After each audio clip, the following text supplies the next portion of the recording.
Mummy हाँ बेटा, આજે તમે શું બનાવી રહ્યા છો? આજે આપણે એક સ્વીટ ડીશ બનાવવા જઈ રહ્યા છે. એ છે સૂજીની બરફી. ઓહ વાવ. ચાલો આપણે બનાવીએ. આપણે 2 ચમચી ઘી નાખીશું.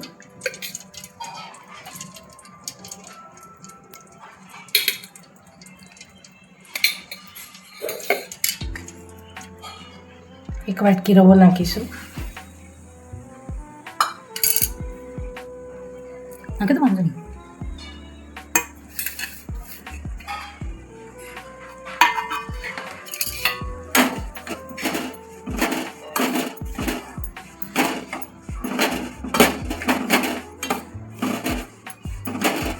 આપણે 2 ચમચી ઘી એડ કરી દઈશું. અને ફ્રેન્ડ્સ, તમે અમારો વિડીયો છેલ્લે સુધી જોજો તો મજા આવશે. અને શેર કરજો, લાઈક કરજો, સબસ્ક્રાઈબ કરજો અને મને કમેન્ટ કરીને કહેજો કે તમને અમારો વિડીયો કેવો લાગ્યો. તો તમે મને કમેન્ટ કરીને કહેજો કે આગળ તમારે કયો વિડીયો જોવો છે, તો એ વાનગી પણ આમાં આપણે જેમ ઘી જોઈએ એમ નાખી અને હલાવી દઈશું. લોટ કોરો ન રહે, ઘીમાં વ્યવસ્થિત પલળી જાય લોટ એટલું આપણે ઘી નાખવાનું છે. અને બરાબર કન્ટિન્યુ હલાવ્યા કરું જેથી નીચે લોટ દાજી ન જાય. ઓકે ફ્રેન્ડ્સ,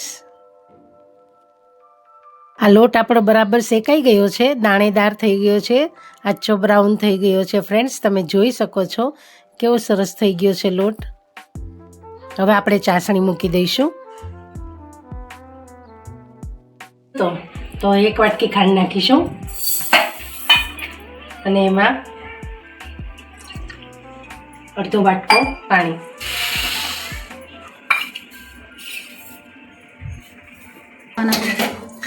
આપણે મિલ્ક પાવડર નાખી દઈશું અને મિક્સ કરી દઈશું.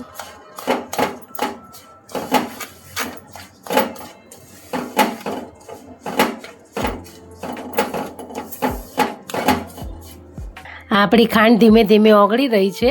આપણે એને એકદમ ચાસણી નથી લેવાની, થોડીક ઉકળે અને ઉભરો આવે એટલી વાર જ આપણે એને ચલાવવાની છે. અને ધીમા ગેસ ઉપર જ આપણે એને કરીશું. ચાસણી આપણે એકદમ કડક નથી લેવાની. આંકરી લેશું ને તો આપણી બરફી છે ને એ સોફ્ટ નહીં બને, કડક બનશે. એટલે આપણે ખાલી ઉભરો આવે ને એટલે ગેસ બંધ કરી દેવાનું છે અને ધીમે ગેસે જ આપણે ચલાવવાનું છે. આ આપણી ચાસણી તૈયાર થઈ ગઈ છે. હવે આપણે હાવ એકદમ ધીમો ગેસ રાખી અને ચાસણી આપણે રવામાં નાખી દઈશું અને ધીમે ધીમે હલાવીશું જેથી કરી અને બધું પાણી છે એ બધું રવો શોષી લેશે.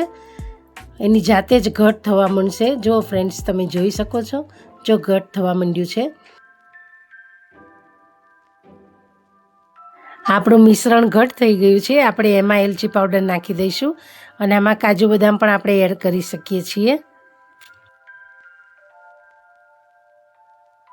ફ્રેન્ડ્સ, તમે આ જોઈ શકો છો કે આપણું આ મિશ્રણ છે તે એકદમ પરફેક્ટ થઈ ગયું છે. હવે આપણે એમાં 1 ચમચી ઘી નાખીશું જેથી કરી અને સાઈન આવે અને પછી આપણે હલાવી નાખીશું સરસ. ફ્રેન્ડ્સ, આમાં આપણે 1 વાટકો રવો હતો તો 1.5 વાટકો જેટલું ઘી તો આપણે આમાં જોઈ જ ગયું છે. અને હવે આપણે એક થાળી લઈ એમાં ઘી લગાવી અને એમાં ઢાળી દઈશું. આપણે આની ઉપર હવે બદામની કતરણ નાખી દઈશું અને આપણે 20-25 મિનિટ એને ઠરવા દઈશું અને પછી આપણે મનગમતા પીસીસ કરી લઈશું. ઠંડુ થઈ ગયું છે. હવે આપણે એમાં મનગમતા પીસીસ કરી લઈશું. ફ્રેન્ડ્સ, જો તમે જોઈ શકો છો નાના મોટા દરેક એમ કે ખાઈ શકે એવી પોચી સરસ મજાની રવાની બરફી બની ગઈ છે. આ સૂજીની બરફી એટલી સોફ્ટ અને ટેસ્ટી છે કે એક ટુકડો ખાધા પછી બીજો ખાવાનું મન થઈ જશે. અને સૂજીનો સરસ ટેસ્ટ અને મોઢામાં મૂકતા જ ઓગળી જાય એવું એનું ટેક્સચર આવ્યું છે. ફ્રેન્ડ્સ, ખરેખર એકદમ મસ્ત બરફી બની છે. તો તૈયાર છે આપણી સરસ મજાની સૂજીની બરફી. તો તમે ઘરે એકવાર ચોક્કસથી બનાવજો. મને કમેન્ટમાં કહેજો કે તમને આ સૂજીની બરફી કેવી લાગી.